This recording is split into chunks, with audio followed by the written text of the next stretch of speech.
Welcome back to Hobby Universe Outdoors. Today, we're going to be installing that 47-inch snowblower on the front of that John Deere X590 garden tractor. Before I could do that, I had to remove the mower deck from the tractor. I've already done that.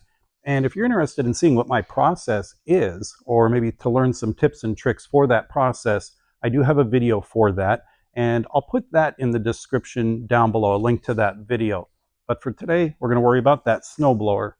And worth mentioning that snowblower is not actually compatible with this tractor as it was.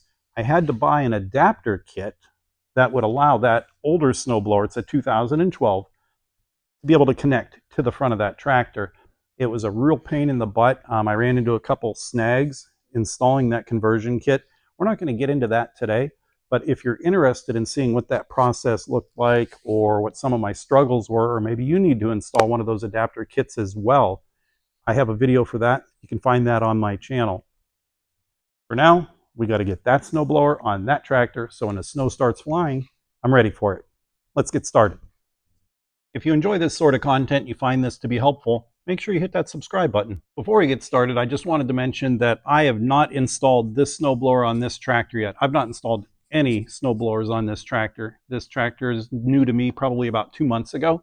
I did have this snowblower that I would attach to the front of my X530, which I've since retired. So again, this is going to kind of be a learning process for me as well, because the connection process from the X530 to the X590 is a lot different. So excuse any errors or cursing along the way. I'm getting ready to install the lift bracket, but before I can do that, I have to make sure that the lift arms are in the lowest possible position. So to do that, I've raised the arms all the way up.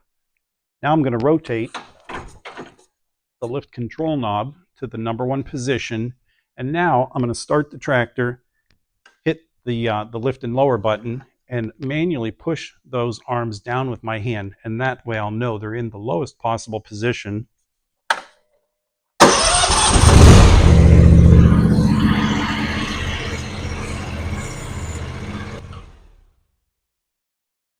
Now the arms are all the way down, and I only had to push down on the one because they are connected. So just by pushing down on this one, I know the one on the other side came down as well. This is the lift bracket we're getting ready to install, and that's the front of the bracket. So there's the front of the tractor. This is going to be the front of the bracket, so this is the left side. And the left and right side of the bracket is not exactly the same. So on the left side, you have a pin here and a pin here, and those will install into the arm. And once those go through the arm, then you have these little clips you'll stick in. On the other side, instead of pins in those locations, you have holes. So you'll install the left side, get that secured, move over to the right side, raise it up. Then there are pins that come separate that will go through the bracket, through the arm, and you'll secure those with pins as well. For the instructions, I'm to connect the left side of the bracket through the arm, and then I'll move over to the right side. The problem is, if the bracket is just sitting on the ground on the right side and I'm trying to get this lifted up, it's at such an angle, I'm not able to get these pins to go through the arm. So I stuck a cardboard box under the tractor, and I'm laying the bracket on top of that, on that center rod. And that's getting things lined up at least a little bit better to where I can get those pins to engage the arm. And I'm going to put those clips in. Now that we have the bracket installed on the lift arm, I have to lock it in place. And I'm going to use these self-locking cotter pins that John Deere supplies. And, you know, these are actually pretty cool. I'm a big fan of them. Until I owned a John Deere tractor, I didn't have any experience with these. So once you figure out how they work, you look at them and you're like, what the heck is going on here? But once you figure them out, they're pretty cool.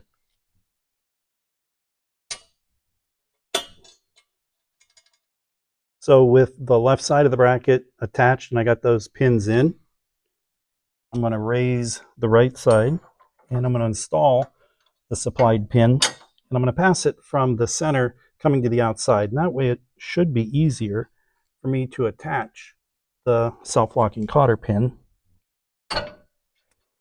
just like that. I get it into the one on the front.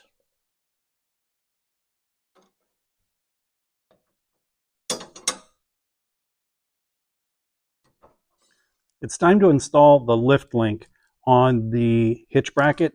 And to do that, we're going to take the flattened end and install that on the welded pin on the inside of this hitch bracket. Got the one on the left side of the tractor on and secured with the self-locking cotter pin. We'll do the same thing. In the back of the lift arm bracket, you have two big pins. Got the small one on top and a larger one on bottom. And I turned the steering wheel all the way to one side, and that gave me the room I needed to be able to slide those pins out.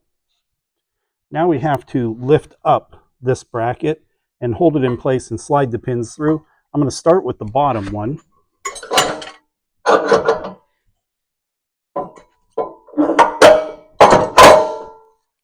We'll get the top pin installed.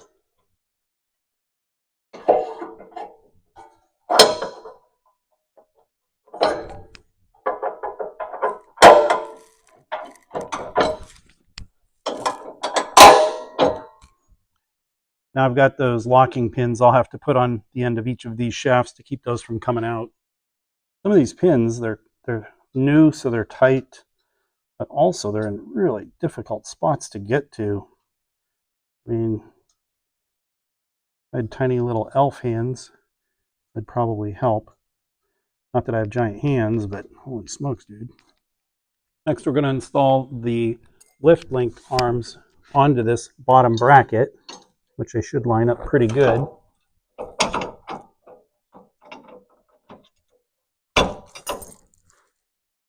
That's really close. I was able to get it to go in, but there was a little bit of a fight there. Secure that with a pin. Now I'm going to do the other side. Now for the right side of the tractor.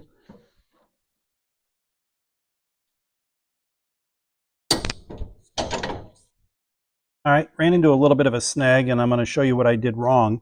I actually installed these arms, those bent arms, lift link arms, upside down. I assumed, which I guess was a mistake, that they went this way, and actually the curve is supposed to go up and over all of this. Anyway, I've got to undo a bunch of this stuff and flip these over. I'll be right back. I undid my screw up. These bars were in initially upside down. I flipped them over, and now this thing seems to move up and down the way it's supposed to.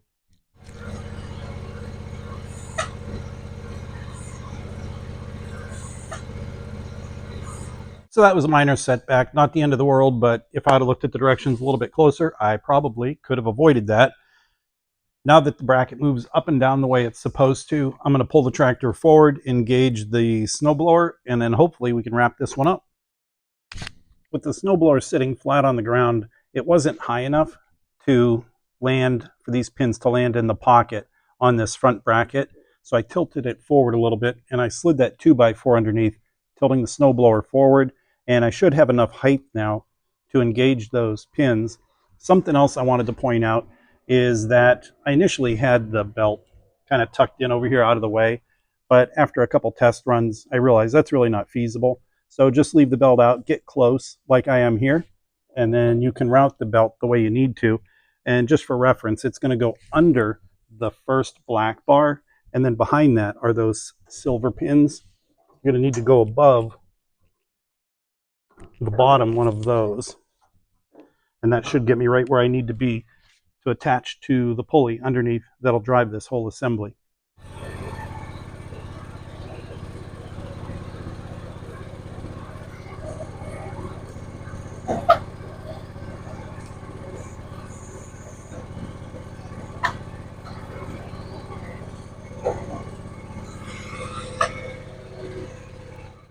Now that we were able to go in underneath and lift the snowblower, I'm going to rotate these spring-loaded pins. Something else I wanted to point out is that when I was coming in, these pulleys on the snowblower were hitting this black bar here. So I don't know if you noticed, but I had to go up and down a little bit just to kind of finesse to be able to clear those. I didn't want to hit it really hard. I certainly don't want to damage a pulley, so I just kind of snuck it in there. I made all my connections. I attached the belt, fired it up, let it run for a minute just to make sure everything was running smoothly. There was nothing weird going on. The belt wasn't binding. We're in good shape as far as all of that goes. But looking at the John Deere manual for the snowblower, it's telling me that it should be off of the ground a minimum of 5 inches. Right now, I'm at about 2 inches, just a little bit over. On the back of those silver arms that I initially had on upside down and I had to flip them over, on the back of those arms underneath the tractor, there's nuts. And I think what I can do is I can tighten those nuts. And when I do, it'll pull those arms in and it's going to raise the snowblower up a little bit. So I'm going to do that to raise it. And then I'm also going to make sure that I'm level side to side.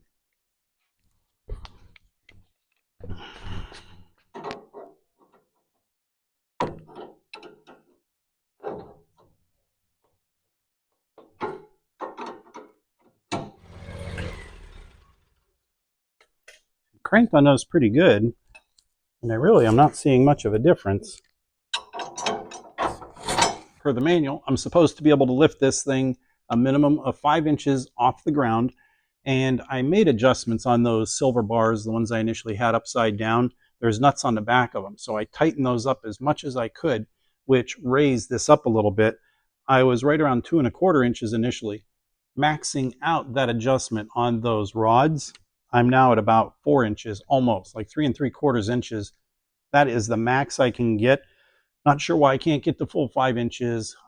It could very well have to do with this adapter that I had to install. Maybe it doesn't match up just like it would from the factory. I'm not sure, but I'm happy. 3½ inches off the ground is not bad. The only potential place I could run into a problem is pulling it in and out of my shed. My ramp is way too steep, which is a whole nother issue, not the tractor's fault. But if I back it in when I come out, I'm going to dig into the ground. And if I try to go forward, the blade on the front of the snowblower is going to hit those boards in the edge of the shed where the ramp and the floor of the shed meet. So that would be an issue. I'm going to have to deal with that. But other than that, no, I'm not going to say it was easy. It kind of sucked. I'm just glad it's done with, and that I only have to do this conversion setup one time. Now that I have that done and I've installed the snowblower on the tractor, overall, I don't think it's going to be too bad. Compared to my X530, which is what I've used this snowblower on previously, I will say that installing the snowblower on this X590, it appears to be harder. I feel like there was a lot more screwing around. Getting the belt on, I don't have that on video, but getting the belt on was a real bear. And new belt, so it's going to be tight. Now that it's on here, I'm going to run it for a little while. Maybe it'll stretch out a little bit. But other than that, it just seemed like there was some more monkeying around. Maybe ask me again in a year or so, and then I'll tell you if I still feel the same way or if I was able to just kind of get used to it. This bracket attaches under the hood. On the left side of the tractor, you're going to see these 2 square holes. That's where the carriage bolts are going to pass through from the back side. And the bracket will actually pass through this black panel. And then you position it right over those holes. I'll get one started, kind of hold it in place. The other one going.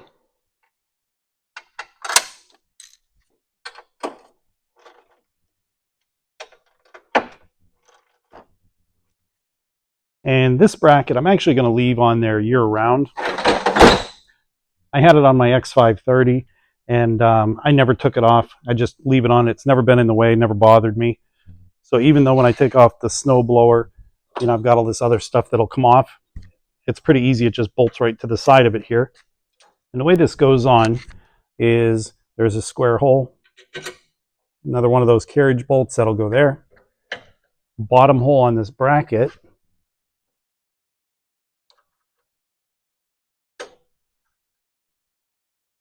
Snug it up, and we're good. Now with everything installed, I'm going to give it one last test. I can rotate the chute. I can raise and lower the chute. Theoretically, we're ready to throw some snow. A little bit later this year, when the snow flies, I'll make another quick video, just kind of a test run with the snowblower, showing you how it operates. I don't expect any surprises, but I'll make a quick video for that. With that being said, if you're not a subscriber and you enjoy content like this, make sure you hit that subscribe button. If you like the video and you learned something, hit the thumbs up button. And so while this project is complete, it was a bit of a pain in the butt, and that's not the fault of the John Deere engineering department or anything like that. It has everything to do with the snowblower being an older unit and a lot of the parts and pieces not wanting to come apart the way you would like. So now that we have the adapter kit installed and I don't have to fight with conversions moving forward, I think the installation of the snowblower itself on the front of the tractor will be much easier moving forward. I guess we'll find out. But for right now, we're going to call this one done. As always, I appreciate you taking the time to watch. If you liked the video, like I said, hit the thumbs up button, hit the subscribe button. I appreciate you. Be safe. Enjoy the rest of your day.